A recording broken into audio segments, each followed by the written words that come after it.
नमस्कार, मैं विकास कुमार। आप देख रहे हैं सन भारती न्यूज़ और सन भारती न्यूज़ की टीम लगातार आपको गोपालगंज नगर परिषद का ग्राउंड रिपोर्ट दिखा रही है और इस वक्त क्या कुछ कमियां है क्षेत्र में यहाँ पे आम नागरिकों से मिल रही है और ये जानने का प्रयास कर रही है कि क्षेत्र में क्या-क्या समस्या है और साथ ही साथ जो वर्तमान में प्रत्याशी सामने आए हुए हैं, उनका मुद्दा और मैनिफेस्टो जानने का प्रयास करिए कि किस सोच के साथ इस बार चुनावी मैदान में उतरे हैं। तो इसी बीच हमारी मुलाकात एक चेयरमैन पद के प्रत्याशी अजीत कुमार दुबे जी से हुई है, जो इस क्षेत्र में देखा जाए तो काफ़ी चर्चित चेहरा है। तो हम इनसे जानना चाहेंगे इस बार जो चुनाव में ये जनता के बीच आया, हालांकि अब चेयरमैन पद का चुनाव सीधे जनता से जोड़ दिया गया है, तो किस सोच के साथ इस बार चुनावी मैदान में उतरे हैं, किस तरह का समर्थन इनको मिल रहा है, इन्हीं हम तमाम बातों पर चर्चा करेंगे। लेकिन पहले आइए हम आपको उनसे मिलवाते हैं। बहुत बहुत स्वागत है सर आपका हमारे चैनल पे। जी, आपका भी शुक्रिया। तो इस बार सर आप चेयरमैन पद से सामने है, तो हालांकि क्षेत्र में लगातार आप भ्रमण कर रहे हैं, तो किस तरह की समस्याएं सामने आ रही हैं? देखिए, यहाँ समस्या अगर देखिए तो कोई ऐसा वार्ड नहीं जो इससे वंचित है, किसी न किसी समस्या से ग्रस्त है। और देखें तो खास तौर पर साफ सफाई का मामला हुआ या नाले बनते हैं कुछ दिन के बाद टूट जाते हैं। विकास यानी यहाँ यही होता है कि कोई भी निर्माण कराइए और कुछ दिन के बाद उसको टूट एक तरह से वो ये कि टूट जाता है, फिर पुनः उसको निर्माण कराइए, फिर टूटना, फिर निर्माण कराइए, फिर टूटना। यहाँ बहुत तरह की समस्या भरा हुआ है। एक जैसे समस्या सबसे कॉमन है, लगभग सबसे गंभीर समस्या है, जो कि जल जमाव। क्योंकि हम बात करें तो जब भी बरसात आता है, यहाँ की जनता का साफ कहना है कि घुटने तक पानी से पार करना पड़ता है। तो क्या कहना चाहेंगे इस पे? मुझे ये कहना है कि जो हिसाब से नाला बनना चाहिए उस हिसाब से नाला नहीं बनाया जाता है, उसके पीछे कहीं ना कहीं शोषण किया जाता है। हाँ, एक तरह से बुझिए कि आम जनता के ही पैसा का टैक्स होता है। और उसके अलावा नाला का अगर निर्माण अगर आप करना चाहते हैं, ईमानदारी पूर्वक करना चाहते हैं, तो जो रोड है, रोड से नीचे उसके गहराई लेवल पर अगर लेकर के नदी के साथ अगर आप जोड़ देते हैं, तो संभव है कि कहीं भी जल जमाव की समस्या सवाल नहीं उठता है कि उठेगा। तो एक चीज़ और हम बात कर ले, जो लगातार आप भ्रमण कर रहे हैं, तो पिछले 5 वर्षों को लेकर अगर हम बात करें तो काफ़ी योजनाएं सरकार द्वारा चलाई गई थी। क्या स्थिति है लगभग सभी वार्ड में उसका? देखिए, वो जहाँ तक है योजना का तो जनता को तो पहले मालूम ही नहीं है। कौन कौन उसके पक्ष में योजनाएं चल रही है उसको छिपा लिया जाता है। और कोई काम अगर उसके पक्ष में किया जाता है तो ये दर्शा कर किया जाता है कि हम उस जनता पर यानी एक तरह से एहसान लाद रहे हैं, जबकि जनता को जो भी फंड है उसको कहीं प्रचार कहीं देखने को नहीं मिलता। एक समस्या और है, यहाँ की आम जनता से हमने बात किया, तो उनका ये कहना है कि पीएम आवास को लेके इसमें भ्रष्टाचार काफ़ी ज़्यादा है। जिन्हें मिलना चाहिए, जो गरीब तबके के लोग हैं, उन्हें मिल नहीं पा रहा है। क्या कहना चाहेंगे इस पे? ये तो कोई नई बात आपने कहा, ये तो चल रहा है और इस पर भी पैसा लेकर चल रहा है। मान लीजिए जो पैसा देता है उसके अनुसार यहाँ के लोग चाहे जो भी लोग हों वो लोग काम करते हैं। यानी मुख्य पैसा भ्रष्टाचार को जब हमारे पार्षद ही मान लीजिए कि इस तरह गलत काम करेगा तो उसे क्या उम्मीद किया जा सकता है। तो किस तरह का समर्थन अभी यहाँ की जनता से मिल रहा है आपको?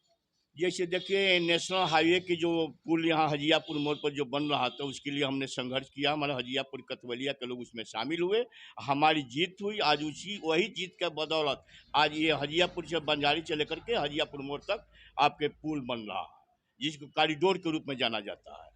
अभी हम पूरे नगर परिषद में एक भी श्मशान घाट नहीं है। बहुत से सांसद आए, बहुत से विधायक आए, बहुत चेयरमैन आए, वार्ड कमिश्नर आए, लेकिन इस सवाल को किसी ने नहीं उठाया कि मरना सबको है, जाना सबको है। श्मशान घाट हमारे लिए मुख्य जरूरी है। हम इस आवाज़ को उठाए हुए हैं, डीएम को भी आवेदन दिए हुए हैं।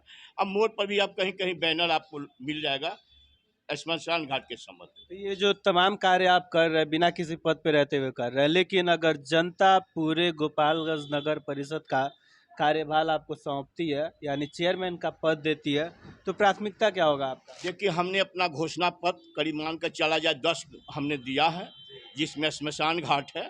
हजियापुर मोड़ पर 5 मंजिल यानी 1 मंजिल छत, 2 मंजिल छत, 3 मंजिल जो होगा मैरिज हॉल बनेगा, जिसमें नॉर्मल 2 4 5 7 हज़ार खर्च पर लाखों की हमारी जनता को इससे बचत होगी। दूसरा तीसरा नंबर में आइए कि जैसे कि यहाँ के नगर परिषद में कार्यरत कर्मचारी लोग हैं, हमको सुनने में आता है कि उनके पैसा में कटौती की जाती है, हम उसको बंद कर देंगे। ठेकेदारी प्रथा जो चल रहा है, हमारे कलम से अगर होने वाला होगा, हम उसको भी बंद कर देंगे। जो टेम्पू चल रहा है, जिससे रंगदारी मांगा जाता है, टेम्पू यानी जिसको ई रिक्शा कहा जाता है, हमारा प्रयास रहेगा कि किसी न किसी रूप से इनको भी इंश्योरेंस बीमा मिले। आपको जैसे ठेला वगैरह जो चलाने वाले हैं, इनको भी इंश्योरेंस वगैरह का लाभ मिले।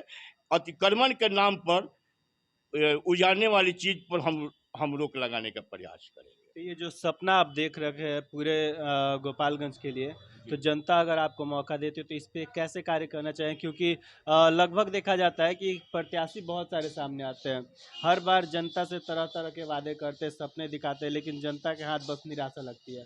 तो जनता कैसे किसी पे विश्वास करे? जनता से कुछ छिपा हुआ नहीं है। जनता के बीच में हमारे जैसे बहुत से प्रत्याशी आए हुए हैं। जनता इस बात को निश्चित वोट है। मैं ये नहीं कहता कि हम ही को अगर मत अब दे देंगे तो क्यों देंगे। वोट देने के पहले अपने प्रत्याशी को चेहरा देखें। अगर मैं उनके नज़रों में सही पा जाता हूँ तो हमारी हमें मत दें। अगर आपसे भी अच्छा कोई कैंडिडेट लगता है तो उन्हें चुनें। हाँ, हमको उसका विरोध नहीं है। जो अच्छा कैंडिडेट हो, हाँ, चरित्र हो, उसकी ईमानदारी हो, एक नहीं कई खूबियाँ होती है। जो अच्छा अगर मैं उसमें अगर अच्छा जनता के नज़र में मैं आ जाता हूँ, तब हमारी मदद किया जाए। तो क्या अपील करना चाहेंगे जनता से? क्योंकि इसके पहले वार्ड पार्षदों द्वारा चेयरमैन का चुनाव होता था, लेकिन अब सीधे जनता से जोड़ दिया गया है। तो क्या समझ जनता से क्या अपील करना चाहेंगे? मैं जनता से अपील ये कहूँगा कि अगर आप हमें, चूँकि एग्जाम्पल मैंने नेशनल हाईवे बताया, दूसरा हमने आपको श्मशान घाट बताया, तीसरा हमने आपको हजियापुर मोड़ छठ घाट पर आपको एक धर्मशाला मैरिज हॉल के रूप में उसको देखा जा सकता है। ये 3 गो बिंदु तो अभी हमारा चल रहा है। ठीक वहीं नदी है जिसको क्षारी नदी कहा जाता है। क्षारी नदी को एक तरह हम तो कहते हैं कि प्रशासन पहलकदमी ही नहीं लेती है। अगर इसको गंडक नदी से जोड़ दिया जाता है तो ये क्षारी नदी की सफाई कर दीजिएगा तो ताज़े पानी का यानी आवागमन शुरू हो जाएगा। और मैं दूसरा नहीं कुछ कहूँगा। जनता सबको समझती है, सबको बुझती है। मैंने जो घोषणा किया है, मैं अपने वादे पर निश्चित रहूँगा। अब मैं ऐसा बात नहीं बोलता कि जिसको मैं नहीं करता। मैं जो कहता हूँ करता हूँ। जो तो जैसा कि अभी तक आप देख रहे थे, इस वक्त जो अजीत कुमार दुबे जी चेयरमैन पद के प्रत्याशी है, इनके चरित्र से, इनके पिछले किए गए कार्यों से जनता भली भांति परिचित है, और कहीं ना कहीं यहाँ की जनता के बीच इनका सेवा का भाव रहा है, तभी इतने सारे कार्य इन्होंने बिना किसी पद पर रहते हुए किए। और इनका साफ कहना है कि क्षेत्र की जनता हमें एक बार अगर मौका देती है, चेयरमैन का पद देती है, तो क्या कार्य होता है एक चेयरमैन का, वो हम करके यहाँ की जनता को दिखाना चाहेंगे। और मेरे मैनिफेस्टो में जो भी हम वादा किए है उसे भली भांति निभाएंगे, और अपने आने वाले समय में अपने क्षेत्र को एक विकसित और आदर्श क्षेत्र के रूप में सामने लाएंगे। ऐसे ही खबरों के साथ बने रहिए सन भारती न्यूज़ पे। धन्यवाद।